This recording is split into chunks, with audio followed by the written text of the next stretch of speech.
Alright, give me an insight check. If you roll 11 or less, you did not know that this year's 50th anniversary of the D&D game. It started off as a spin-off from the wargaming tabletop hobby where players would get entire giant armies and face off against each other. And most of these were medieval setups. So there would be group roles for legions of troops and how many weapons they could use and what kind of damage they did, etc. And the inspiration was, what if the game was a little bit more story-based, and what if the giant legions were actually just a singular character that players could fine-tune and set up and actually put backstories into. And throughout the years, it evolved into something that more resembled video games, with the newest editions really focusing on XP and loot items and powers and strange, super exaggerated magic and very, very high fantasy, with an emphasis most recently towards servicing players rather than creating a gaming experience for a group of people that could be very varied and more focused on how the players would handle situations and stories given to them by a dungeon master, the person who runs the game and has all the spoilers and secrets and has to run the NPCs. So in the 70s when it began, it was much more of a simple character creation design, so that when players had probably a dozen characters per campaign that would die in horrific and fun deaths, it would be easy for them to reconstruct and build new ones and have backups ready. Nowadays, it's much more of a wish fulfillment type of game where players are given almost all avenues of success, including resurrection. Say that 3 times fast. Resurrection at will. And death seems to be like a taboo subject that is discouraged for most people to follow. And player deaths are seen as a tragedy usually, and the response is what went wrong rather than this is just where the story happened to go. So back in the old days, you had like Shakespearean stories where people were dying left and right and poison could kill you, and nowadays you mostly just have a big group of Hercules knockoffs running around and destroying things like some kind of immortal turbocharged Avengers destruction team, which can be fun too, but it definitely did stray from its early days. And the main inspiration that the letter of the books was not the letter of the law, and the game master can do pretty much anything he or she wants to change things or on a whim, whether the books say so or not. Those are just guidelines on construction and inspiration rather than a constitution. But anyway, that's just a short history of the game. What's more relevant now is that the game is kind of struggling on a precipice at the moment, where a lot of COVID era and 2020 era players that started playing because they were all stuck in their homes have now started to get back into the world the past couple of years, and Stranger Things not tying in with the game as closely at the moment, and with the announcement of its main series ending after Series 5, it looks like the game is now kind of forced back on its own to succeed or fail based on the merits of whatever they put out. And it hasn't exactly been unanimous praise. A lot of its recent releases have been criticized for being simplifications of previous work that was released in the 80s or 90s from older editions of the game, like the second or the third or the fourth. We're currently on the fifth right now, with the upcoming sixth generation being called 1D&D is going to be out later this year or next year. But 5 main editions have been completed so far. And in 2022, they released Spelljammer, which a lot of people think was a oversimplified husk of its second edition, much more complex and deep original version. And it seems like a lot of their recent releases too have just been kind of cash grabs, like a $300 tower, and there was a story called the Shattered Obelisk that apparently sets up another return for Vecna. So, following the success of Stranger Things, taking the character and doing something interesting with him for TV, D&D is once again bringing Vecna as the main villain with a staff of 7 parts that he's trying to assemble to take over the entire universe or something. So players have to stop him from getting all 7 parts and becoming even more powerful than he somehow already is. And a lot of it does seem to be kind of crash grabby, quick releases like the Deck of Many Things. It's been a strange deck that's been out for a while where basically it's a 50-50 shot. So if you draw a card, it could be either something really dreadful or really amazing. And it kind of acts like a wish spell, just sort of happens, whichever card you draw. And it's a huge risk, but could be a huge reward as well, or get you out of a crazy situation. Well, for $100 or more, Wizards of the Coast has released a Deck of Many Things book. So it's a book that just talks about the deck that already exists. And most of these sets kind of come with a special edition cover or an actual deck of the cards in with kind of tarot drawings, and it's interesting, I guess, but completely unnecessary and a bit strange. But they've also been trying to get a lot of 50th anniversary edition minis out, and there's a pretty interesting book about how the game was created that they seem to have written.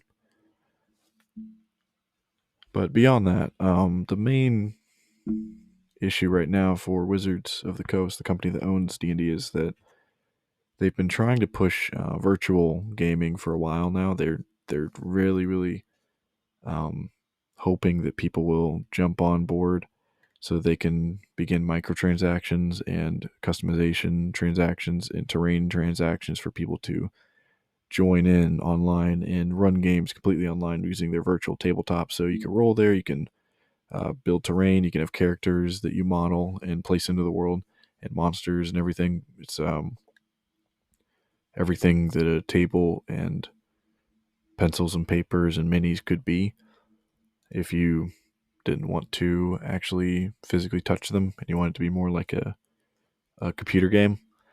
But beyond that, they've kind of also lost touch with most of the customers and most of the influencers that have propped them up to such a high status in third-party publishers.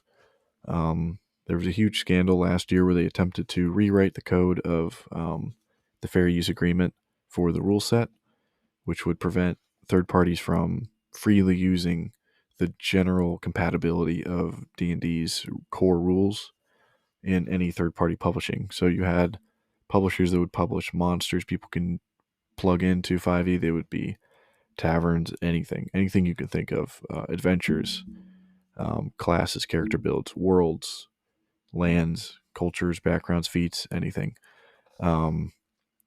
People used to be able to freely kind of publish and add to the game in a way and still make money off of their creations while still crediting Wizards of the Coast and D&D for anything that they did use from their system reference document of the original core rules for this edition. And that rustled a lot of feathers. They've also been sending the Pinkertons after a lot of people, especially people that really did nothing wrong. And overall, they've just been causing a lot of people to quote that the scandal is getting worse. So where does that leave them at the moment? they still seem celebratory because at least they're giving players and interested parties the option to playtest all of their new rules before it goes up. And they're going to make a shared collaboration based on feedback for their next edition. It's been one of the most transparent construction processes I've seen so far of a new edition, but the problem is it going to be forced onto D&D Beyond? Is it going to be kind of forced into a virtual tabletop? Are they going to attempt to squeeze this for all it's worth? And are they going to stop publishing physical books entirely? Because that seems to be the direction they're going down. They ended their relationship with a long-term publisher of all their physical books recently. And this is all about a year after they also had a film release that a lot of people did love, but it wasn't hugely successful at the box office. And after floundering through the past couple of years, it looks like they did have one win, though, which was Baldur's Gate 3. And let's be honest, it's because it was completely disconnected from any direct Hasbro Wizards of the Coast influence. Larian Studios won the Game Awards, actually, with Baldur's Gate 3. And it was a game that offered pretty much a textbook 5e experience, like modern edition D&D experience, but in a video game. And it was very, very exciting, very epic. A lot of people had great things to say about it. A lot of people had fun with it. I personally built a kind of older, white, wizened-looking crossover between John Wick and Bruce Wayne. And he was a monk with a little bit of barbarian, and he wielded a quarterstaff. So it was pretty fun to build him and to play some levels through with him. Obviously, from the inception, this was a daring project, and I played through the demo as well. There was a beta where you could play through the opener and the synopsis, where you were actually stuck on a mind flayer ship just as it comes down and crashes. And while it was incomplete, it still did not stray pretty much at all from where it ended up being with the final edition. The only difference was a lot of additions on the ship, extra things you could do, extra areas you could find, extra items you can interact with, and some characters you could talk to that were not quite as responsive before, and the roles were a little bit more tight. So a lot of people had great things to say about the game, and I had a lot of fun playing it. Although in many ways it did kind of come off as a bit of a little bit too much at times. There was just too much to keep track of, or too many things to do. And as much as I do love the idea of a truly open and breathing and living world, it is very annoying for me as a completionist for there to be missions that you actually do have to be right in the right place at the right time for, or interactions or encounters. There were a lot of those where if you did not go to a certain place at the right time, when you were in a certain location, or if you took a rest, you would actually risk missing out on a bunch of encounters and missions. That was very annoying to me because I love to be able to try and get to everything. And it seems relatively harmless to have encounters that could trigger whenever you go to a certain area or spot without really needing it to be time-based or for you to have to be lucky enough to find everything. And there were many ways where the game was kind of just a redo of Divinity 2, just with a more simplified overall story.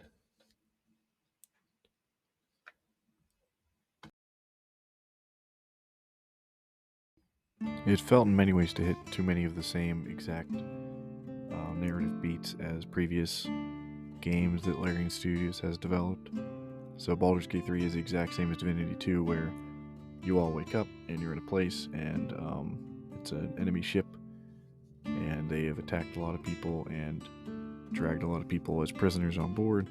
They have horrible plans for what they're going to do to these people.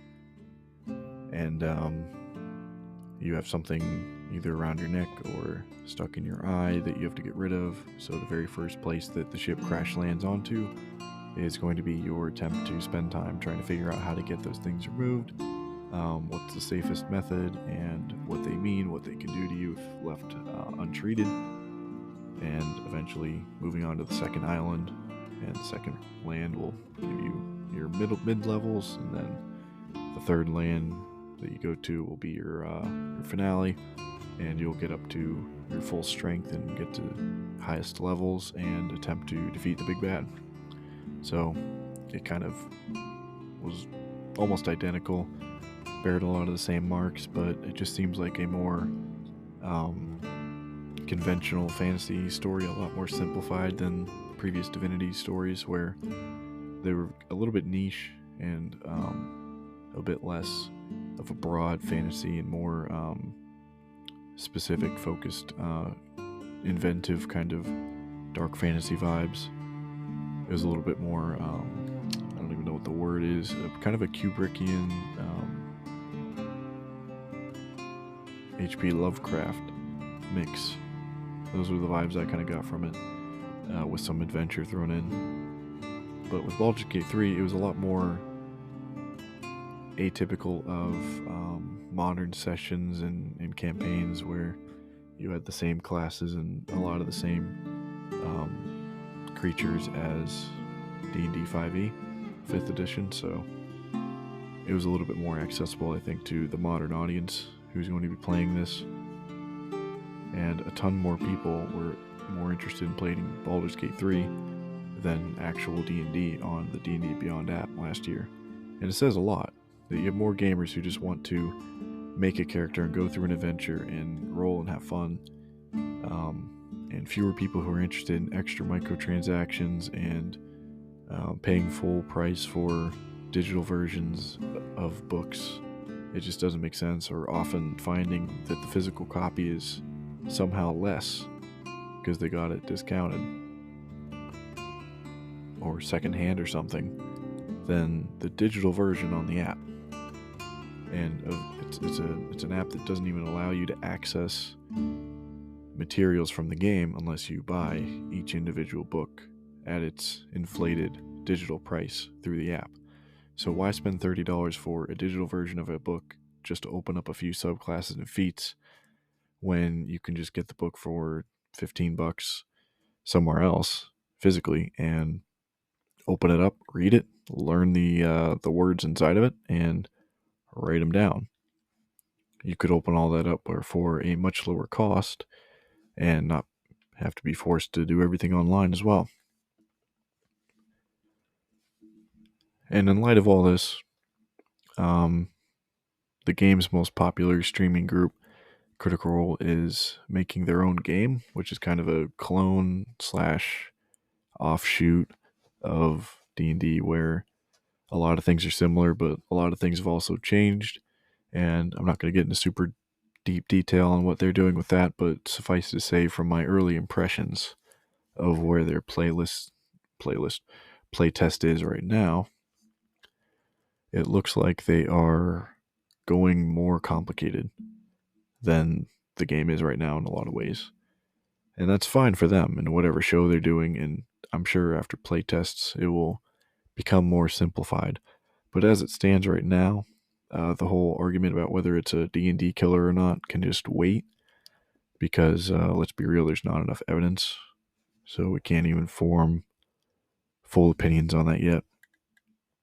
I would say it's going to take some time to figure out exactly where it's going to stand and how much of a tabletop role-playing game it wants to be / card game, because they have a lot of cards involved.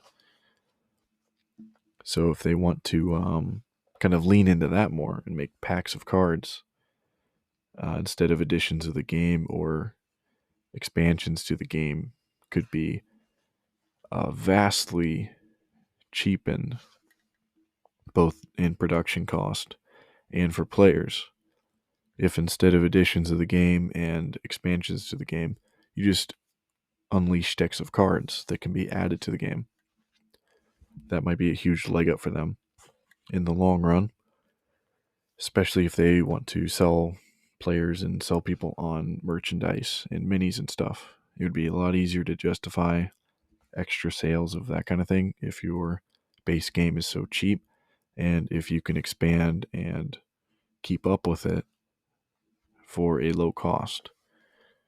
So, who will end up coming out on top remains to be seen, but there are also a lot of rumors swirling about Hasbro wanting to sell Wizards of the Coast and or Wizards of the Coast just wanting to sell D&D and keep Magic the Gathering, the card game. So, we will see where all that all ends up, but in retrospect, it looks like this company, once it was bought by Hasbro, the toy company, it kind of went downhill, and it might continue to do that for a little while or a long time, or it might completely implode within the next couple of years as its stock tanks. All that remains to be seen, but suffice to say, it's a lot more popular than it was in a couple decades ago, but it's not well loved and it's not widespread praised. What seems to have happened instead is that the tabletop role-playing community has gotten online and it has gotten a lot bigger, especially since post 2020. And that has not necessarily meant that D&D has been healthy and stable and thriving. It's mostly meant that it has kind of disappointed people with not meeting or exceeding basic expectations or overhyping itself and coming in average after itself building up high expectations for something. And it seems that people are more than aware nowadays that there are so many other games you could play and so many other ways to play it that you don't necessarily need the big game. Although it's nice to kind of have as a cultural thing and a quick way to just tell people what you're doing. So, are you playing Call of Cthulhu? People still say like, "Oh, it's D&D night." So, for whatever it's worth, thank you for the name. But for whatever else it's worth, stop making your damn role-playing games exactly like what you see in video games, because it kind of is what led to everything wrong with your system in 5e. It's why you're trying to fix it for 6e. And just let me tell you, go back to the basics and the game becomes more fun. The less detailed and crunchy and hard to learn it is, the more fun your game will inevitably be. I made my own RPG system that's kind of based on a hodgepodge of a lot of games, but it does use the D20. So it's mostly a D20 based system, although the math is completely different and combat's completely different. And I'll be releasing that at some point this year. But it's a much more simple version of the game, and my players love it for that. It's more fun for them. They get to be more creative. They get to add more of their own ideas and gameplay and their own self into what they do and not have to worry so much about every single rule and how it interacts with each other and is there a named ability for that. It's just been a lot more simple and fun and quick and atmospheric, and it leads to better roleplay and quicker combat and more fun at the table in general. And it makes people excited for all the different things they can plug into it. I'm doing a personal steampunk one right now. I have friends lined up to do Witcher. I have friends lined up to do God of War. And it's so easy. There's a Batman one coming up. Like, there's infinite ways that you can run this game system, and there's pretty much no limits. And there's a lot of different ways that you can change it for your own needs as well. It's very adept to that, and it's adaptable. And I mean, just best of all, hammer the point home, it's simple. So I look forward to releasing that, but in general terms, I think it's safe to say that D&D is no longer going to be the king within the next, I'll be bold and say 5 to 10 years, although it could be more like 15 to 20. But the way the market is looking right now and the way that Hasbro is handling this IP, it does not seem like it's going in the direction other than cool merch that's keeping it alive and novelties and players that stream their games. That just seems like that's what's keeping them afloat right now. And tie-ins, obviously, like video game tie-ins or films. But in terms of the base game itself and how people feel about it right now, happy to celebrate 50 years. Congratulations, but it's definitely lost sight of what made it special and what made it so great in the first place. Back with its first 2 editions, and it's never too late to realize when your game is bloated or when you're trying to tug more than you can drag. So, I mean, I do have faith that they could come back from this. I have plenty of faith that they could turn things around with their new edition, but I'm not holding my breath for it, and I'm not spending any money on it. The only thing I really like from them at this point are detailed battle maps. So, from the likes of Beetle and Grimm's and other third-party cool publishers and people that release cool stuff for the games.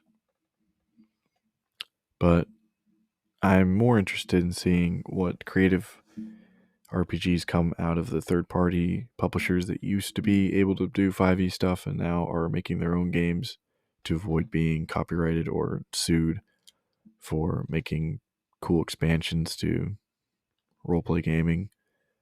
So, all in all, it's not exactly a huge celebration, and most of what they are doing to celebrate themselves is just more Vecna stuff. But what do you guys think? What was your favorite part of Baldur's Gate 3, and do you play D&D at all? Do you care? What do you think about their 50 years and where they're heading now, and Daggerheart? So let me know.